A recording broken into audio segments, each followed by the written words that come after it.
Alhamdulillah. Alhamdulillahilladzi hadana lihada wa ma kunna linahtadiya laula an hadanallah. Ashhadu an la ilaha illallah wahdahu la syarika lah. Wa ashhadu anna sayyidana wa nabiyyana Muhammadan abduhu wa rasuluhu la nabiyya ba'dah.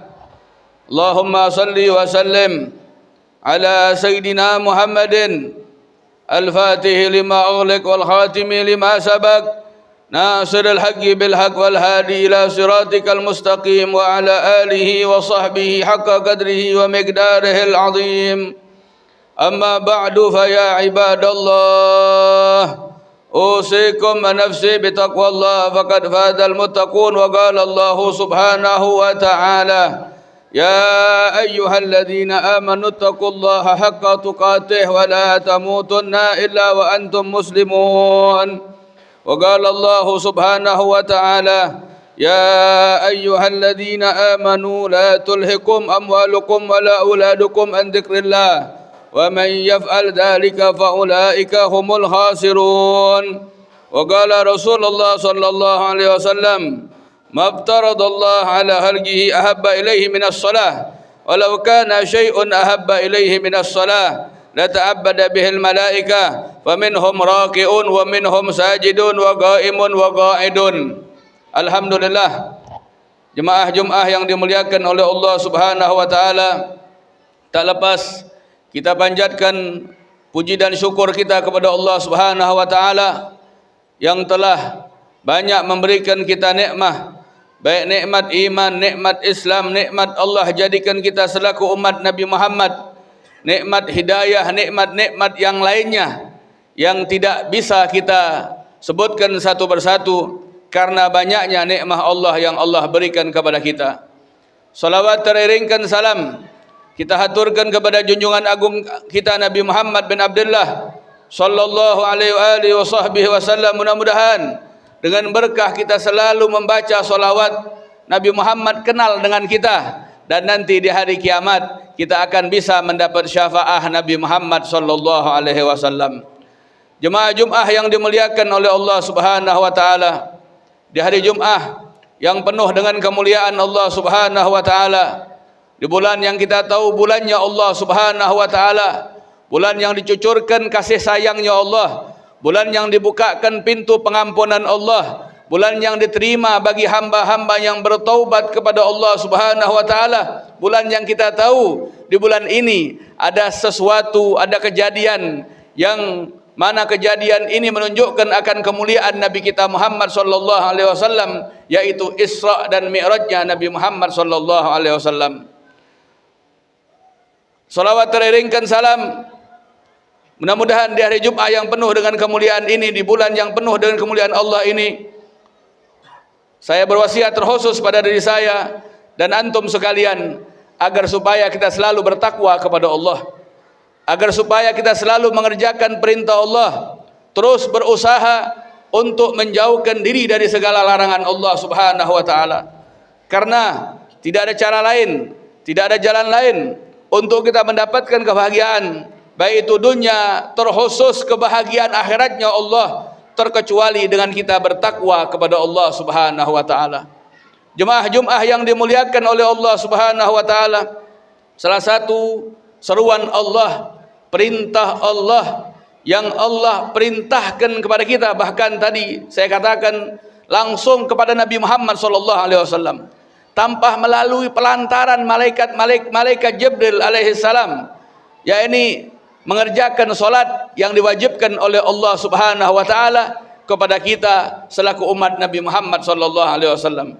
Ini solat kita tahu kunci segala amal perbuatan kita diterima oleh Allah Subhanahu wa taala. As-salatu imaduddin, solat itu tiangnya agama, pondasinya agama. Orang kalau dia orang mukmin, orang muslim, tapi dia tidak solat, maka akan hancurlah agamanya, akan rusaklah agamanya, akan tidak kuatlah pondasi agamanya. Sebab kenapa? Sebab dia tidak mengerjakan solat yang kita tahu langsung Allah perintahkan kepada Nabi Muhammad SAW melalui peristiwa Isra dan Mi'rajnya Nabi kita Muhammad SAW.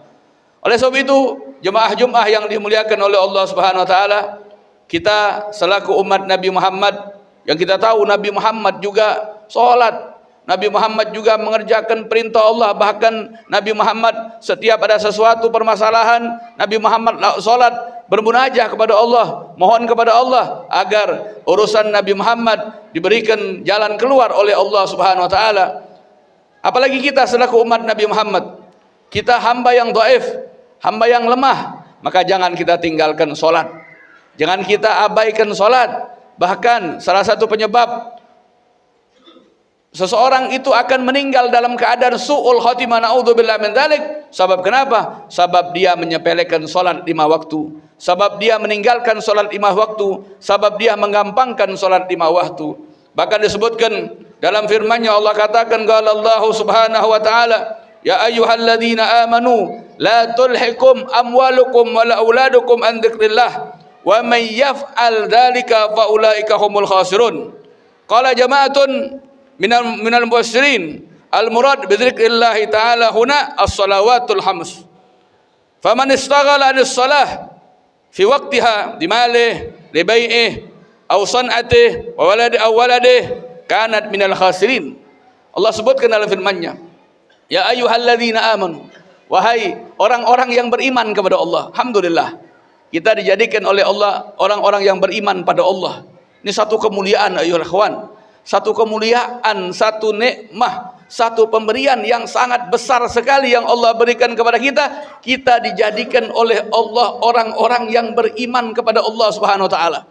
Orang-orang yang percaya kepada Allah, orang-orang yang mengikuti ajaran Nabi Muhammad, orang-orang yang percaya dengan Nabi Muhammad, orang-orang yang percaya dengan apa yang disampaikan Nabi Muhammad sallallahu alaihi wasallam. Ya ayyuhalladzina amanu, wahai orang-orang yang beriman, la tulhikum amwalukum wala auladukum an dzikrillah. Janganlah kalian dilalaikan oleh harta kalian, dan janganlah kalian dilalaikan oleh anak-anak kalian daripada mengingat Allah. Jangan kita dilalaikan sebab harta kita, sebab pekerjaan kita, sebab urusan dunia kita, atau juga tadi sebab anak-anak kita daripada mengingat Allah. Ulama tafsir mengatakan yang dimaksud dengan mengingat Allah di sini yaitu salat 5 waktu. Bahkan dalam ayat yang lain Allah katakan, aqimis shalah li dzikri. Dirikanlah salat untuk ingat aku, kata Allah Subhanahu wa taala. Apa kata Allah? Wa may yaf'al dzalika fa ulaika humul khasirun. Siapa orang yang disababkan hartanya, yang disababkan pekerjaannya, yang disababkan urusan-urusan dunianya, dan disababkan anak-anaknya mereka lupa untuk ingat Allah, mereka lupa untuk mengerjakan salat 5 waktu, faulaika humul khasirun, maka mereka adalah orang-orang yang merugi. Kapan ruginya? Nanti di hari akhirat ya Allah Subhanahu wa taala. Nanti pada saat dia berjumpa dengan Allah, saat dia menghadap Allah Subhanahu wa taala, ini orang-orang yang telah meninggalkan salat 5 waktu, dia akan tergolongkan daripada orang-orang yang merugi. Kerugian yang tidak ada penyesalan di hari tersebut. Kerugian yang akan membuat kita naudzubillah menyesal selama-lamanya. Sebab kenapa? Sebab saat kita di dunia tidak mengerjakan salat 5 waktu. Bahkan dalam hadis yang lain Nabi Muhammad katakan, qala alaihi salatu wassalam, man tarakas shalah muta'ammidan faqad kafara jiharan. Siapa orang yang meninggalkan salat dengan cara sengaja, sungguh dia telah menampakkan akan kekafirannya. Dalam hadis yang lain Nabi Muhammad katakan, qala alaihi salatu wassalam, man tarakas shalah muta'ammidan faqad bara'at minhu dhimmatullah wa dhimmatu rasulih. Siapa orang yang meninggalkan salat dengan cara sengaja, dengan tanpa ada uzur syar'i, uzur yang diperbolehkan oleh syariat ajaran agama Islam, sehingga orang tersebut meninggalkan salat. Contoh mungkin dia musafir, di jamak takdim, jamak takhir, atau dia lagi sakit, yang sakit membuat dia tidak bisa salat, bisa di jamak yang lain-lainnya, atau seorang perempuan lagi halangan haid, nifas atau yang lainnya, maka diperbolehkan dia meninggalkan salat.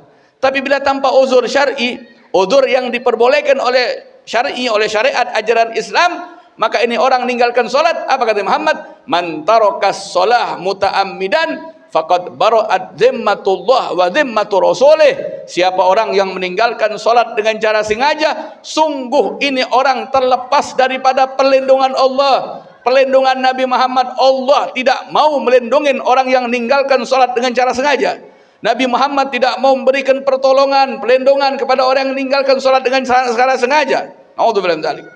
Bahkan disebutkan ada satu kisah, ada satu cerita di zamannya Nabi Musa alaihissalam, anna imra'atan min bani Israil ja'at ila Musa alaihissalam faqalat ya Nabi Allah adnabtu dhanban aziman faqad tubtu ila Allah ta'ala fad'u Allah an yaghfira li dhanbi wa yatubu alayya. Faqala laha Musa wa ma dhanbuki? Qalat ya Nabi Allah zanaitu wa waladtu waladan wa qataltu. Faqala Musa alaihi salam ukhruji ya fajirah la'alla tandila narun minas sama fatuhrikuna bisyu'mika. Faharajat min indih munkasiratal galab. Fanazala Jibril alaihi salam faqala ya Musa Rabbu ta'ala yaqulu lak lima radatta ta'iba ya Musa ma wajadta syarran minha. Qala Musa alaihi salam ya Jibril wa man syarrun minha. Qala Jibril alaihi salam man yatrukus shalah amidan wa muta'ammidan. Ada seorang perempuan dari Bani Israel datang ke Nabi Musa alaihi salam. Lalu perempuan tadi mengatakan, ya Nabi Allah, aku telah berbuat dosa besar, aku ingin bertaubat kepada Allah. Doakan wahai Nabi Allah, wahai Nabi Musa, agar Allah terima taubat saya, agar Allah ampunkan dosa saya. Kata perempuan tadi ngomong ke Nabi Musa alaihi salam. Lalu Nabi Musa bertanya, ma dzambuki? Apa dosa kamu wahai perempuan?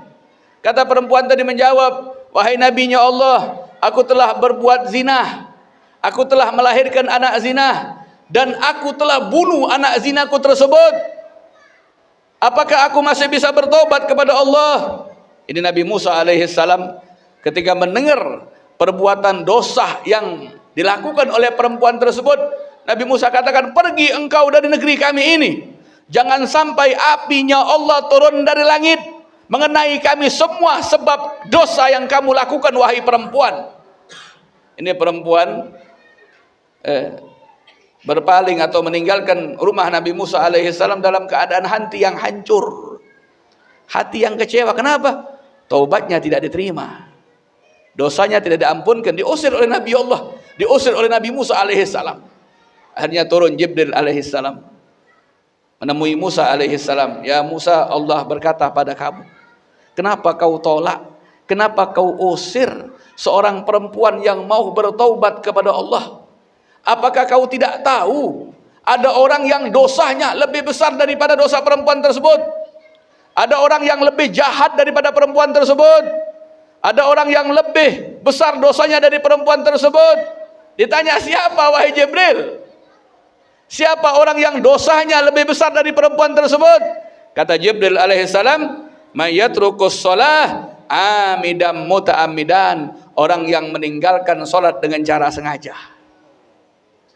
Orang yang meninggalkan dengan salat cara sengaja, pas ke pasar tidak salat, sabab berdagang tidak salat, sabab kondangan tidak salat, sabab pergi acara tidak salat, sabab bekerja tidak salat. Ini orang yang meninggalkan salat dengan cara sengaja, dosanya lebih besar daripada orang yang berzina, kata Jibril alaihissalam. Lalu dia bunuh anak zinanya tersebut. Naudzubillah min dzalik. Makanya kita selaku umat Nabi Muhammad, jangan kita tinggalkan salat. Salat kita tahu, ini perintah yang sangat disukai oleh Allah, perintah yang sangat disenangi oleh Allah. Maka dikatakan dalam satu hadis, qala alaihi salatu wassalam, mabtaradallah ala khalqih ahabba ilaihi minas salah, walau kana syai'un ahabba ilaihi minas salah la ta'abbada bihil malaikah faminhum raki'un wa minhum sajidun wa qa'imun wa qa'idun. Kata Nabi Muhammad, tidak ada kewajiban yang telah Allah wajibkan atas makhluknya manusia yang lebih Allah cintai daripada solat, yang lebih Allah sukai daripada solat. Kalau seandainya ada sesuatu daripada perintah Allah yang lebih Allah sukai daripada solat, maka para malaikatnya Allah akan mengerjakan itu ibadah yang diperintahkan oleh Allah Subhanahu wa taala. Tapi para malaikatnya Allah, sebagian daripada mereka ada yang lagi ruku, sebagian daripada mereka ada yang lagi sujud, sebagian mereka ada yang lagi berdiri, sebagian mereka ada yang lagi duduk mengerjakan daripada amalan-amalan solat yang telah dilihat oleh Nabi Muhammad saat Nabi Muhammad Isra wal Mi'raj. Nabi Muhammad masuk ke langitnya Allah Mi'raj, berjumpa dengan Nabi yang lain-lainnya. Nabi Muhammad melihat para malaikatnya Allah, ada yang lagi berdiri, ada yang lagi rukuk, ada yang lagi i'tidal, ada yang lagi julus baina sajdatain, ada yang lagi sujud, mengerjakan amalan-amalan solat yang dilakukan oleh kita umat Nabi Muhammad, menunjukkan bahwasanya ini solat adalah perintah Allah yang sangat disukai oleh Allah Subhanahu wa taala. Sungguh rugi orang kalau dia tidak solat, sama saja dia telah memutuskan hubungan dengan Allah. Bahkan dikatakan oleh ulama, masumiyatis shalah salatan illa li anna hasilatun bainal abdi war rabbih, fa idza qata'a as-shalah in qata'at tilka silah. Tidaklah dinamakan solat itu solat terkecuali solat ini penghubung, penyambung antara seorang hamba dengan Tuhannya Allah Subhanahu wa taala. Apabila terputus solat, maka terputuslah hubungan antara seorang hamba dengan Tuhannya Allah Subhanahu wa taala. Apabila orang, ayuhal ikhwan, jemaah Jumat yang dimuliakan oleh Allah, telah terputus hubungannya dengan Allah, gimana dia akan bahagia? Gimana dia akan senang kehidupannya? Terputus dengan zat yang memiliki langit dan bumi, semua apa yang ada di bumi. Terputus dengan pemilik semua alam semesta ini. Maka akan rugilah ini orang. Maka akan susahlah ini hidupnya orang. Bahkan dikatakan dalam hadis yang lain, qala alaihi salatu wassalam, awwalu ma yuhasabu bihil abad yaumal qiyamah as-salah, fa in salahat salaha sa'iru amali, wa in fasadat fasada sa'iru amali. Kata Nabi Muhammad dalam satu hadis marfu disebutkan, pertama kali yang akan dihisab, awwalu ma yuhasabu bihil abad yaumal qiyamah, pertama kali yang akan dihisab terhadap seorang hamba nanti di hari kiamat adalah solat. Apabila solatnya sempurna, benar, maka semua amalnya akan benar, akan sempurna. Apabila solatnya rusak, maka semua amalnya akan rusak. Makanya solat adalah kunci ibadah. Kunci daripada semua amal ibadah kita diterima oleh Allah Subhanahu wa taala. Jangan kita katakan, Ustaz, Kiai, Habib, kita nggak tahu salat diterima apa enggak. Yang tahu Allah. Naam, memang benar. Kita tidak tahu, ayuhal ikhwan, jemaah Jumat, salat kita diterima apa enggak oleh Allah tidak tahu. Bahkan sekelas kiai besar pun tidak tahu apakah salatnya diterima atau tidak oleh Allah. Tapi ada syarat-syaratnya, ada rukun-rukunnya, ada perkara-perkara yang bisa membuat salat kita diterima. Ada syarat sahnya, syurutu sehatus shalah dalam hukum fikih, syarat-syarat sahnya salat, arkanus shalah, rukun-rukun salat. Ada yang membatalkan salat, seperti ada orang mau masuk pekerja, ada syarat-syaratnya enggak? Biar dia diterima oleh satu perusahaan yang dia mendaftar ke situ.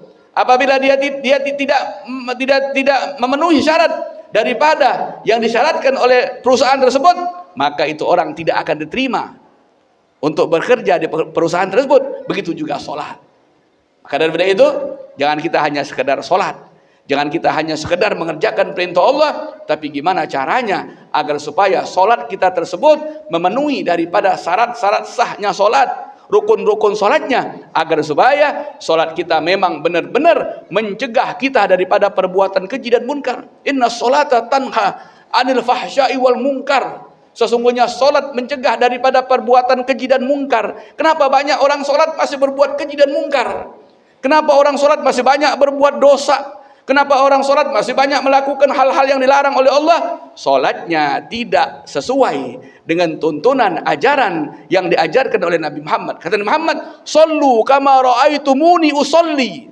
Sholatlah kalian sebagaimana kalian lihat aku sholat. Kita tidak lihat Nabi Muhammad sholat. Lihat siapa? Sahabat Nabi Muhammad yang melihat Nabi Muhammad. Kita tidak melihat sahabat Nabi Muhammad. Lihat siapa? At-tabi'in, pengikut sahabat Nabi Muhammad. Terus sampai ke guru-guru kita, sampai ke orang-orang tua kita, kakek kita, datuk kita, mungkin guru-guru kita. Ikutin daripada apa yang diajarkan mereka, biar supaya solat kita diterima oleh Allah dan solat kita mencegah diri kita daripada perbuatan keji dan munkar. Mudah-mudahan di khutbah Jumat yang singkat ini Di bulan yang penuh dengan pengampunan Allah Subhanahu wa taala, Allah ampunkan dosa-dosa kita. Allah jadikan kita minal musallin, orang-orang yang memang benar-benar salatnya diterima oleh Allah Subhanahu wa taala. Allah jaga kita, keluarga kita, anak istri kita, teman-teman kita muslim wal muslimat, mukmin wal mukminat dari kejahatan-kejahatan ini zaman, dari kejahatan-kejahatan penghuni ini zaman. Allah muliakan, Allah bantu, Allah tinggikan, Allah tolong orang-orang yang menolong agamanya Allah, orang-orang yang memuliakan agamanya Allah. Allah hinakan, Allah hancurkan,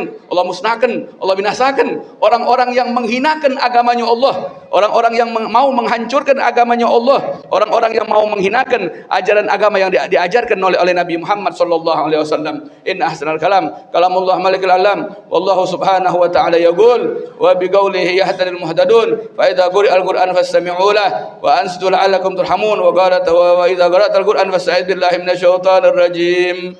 A'udzu billahi minasyaitonir rajim. Bismillahirrahmanirrahim. Alhaakumut takatsur hatta dzurtumul maqabir. Kalla sawfa ta'lamuna thumma kalla sawfa ta'lamun. Kalla law ta'lamuna ilmal yaqin latarawunnal jahim. Thumma latarawunnaha 'ainal yaqin. Thumma latus'alunna yawma idzin 'anil na'im. Barakallahu li wa lakum fil Qur'anil azim wa nafa'ani wa iyyakum bima fihi minal ayati wa dzikril hakim wa taqabbala minni wa minkum tilawatahu innahu was-sami'ul 'alim. Aqulu qawli hadza wa astaghfirullah li wa lakum wa li walidayya wa li walidaykum wa lisal muslimin wal muslimat fastaghfiruh innahu huwal ghafurur rahim. Allahumma salli wa sallim ala sayyidina Muhammad wa ala ali sayyidina Muhammad. Alhamdulillah, nahmaduhu wa nasta'inu wa nastaghfiruh min shururi anfusina wa min sayyiati a'malina. Man yahdihillahu fala mudilla lahu wa man yudlil fala hadiya lahu. Ashhadu an la ilaha illallah wahdahu la syarika lahu wa ashhadu anna sayyidana wa nabiyyana Muhammadan abduhu wa rasuluhu la nabiyya ba'dah. Allahumma salli wa sallim ala sayyidina Muhammadin miftahi babi rahmatillah adada ma fi ilmillah. Salatan wa salaman daimaini bidawami mulkillah wa ala alihi wa sahbihi wa man walah wa la hawla wa la quwwata illa billahil aliyyil azim. Amma ba'du fa ya ibadallah usikum nafsi bitaqwallah wa dharul fawahisha ma dhahara minha wa ma batan wa hafidhu ala ta'ati wa huduril jum'ah wal jamaah. Wa'lamu anna Allah amarakum bi amrin bada'a fihi bi nafsihi wa thanna bi malaikati qudsihi fa qala ta'ala wa lam yazal 'alima qailan 'aliman inna Allaha wa malaikatahu yusalluna 'alan nabi ya ayyuhalladzina amanu sallu 'alaihi wa sallimu taslima. Allahumma salli wa sallim ala sayyidina Muhammadin wa ala alihi wa sahbihi ajma'in. اللهم وارض عن الخلفاء الراشدين ساداتنا أبي بكر وعمر وعثمان وعلي وعن سائر أصحاب نبيك أجمعين وعن التابعين ومن تبعهم بإحسان إلى يوم الدين. اللهم أعز الإسلام والمسلمين وأعلي كلمتك يوم الدين. اللهم انصر من نصر الدين واخذل من خذل المسلمين. اللهم أهلك اليهود والنصارى والكفرة والمشركين. اللهم آمنا في دورنا وأصلح ولاة أمورنا واجعل اللهم ولايتنا في من خافك واتقاك. اللهم ادفع عنا البلاء والوباء والربا والزنا والزلازل والمحن وسوء الفتن ما ظهر منها وما بطن عن بلدنا هذا خاصة وأنسى البلدان المسلمين عامة يا رب العالمين. اللهم اغفر للمسلمين والمسلمات والمؤمنين والمؤمنات الأحياء منهم والأموات. ربنا لا تزغ قلوبنا بعد إذ هديتنا وهب لنا من لدنك رحمة إنك أنت الوهاب. ربنا ظلمنا أنفسنا وإن لم تغفر لنا وترحمنا لنكونن من الخاسرين. ربنا آتنا في الدنيا حسنة وفي الآخرة حسنة وقنا عذاب النار وقنا عذاب النار وقنا عذاب النار برحمتك يا أرحم الراحمين. عباد الله إن الله يأمر بالعدل والإحسان وإيتاء ذي القربى وينهى عن الفحشاء والمنكر والبغي يعظكم لعلكم تذكرون. فاذكروا الله العظيم يذكركم واشكروه على نعمه يزدكم واسألوه من فضله يؤتكم ولا ذكر أكبر والله يعلم ما تصنعون.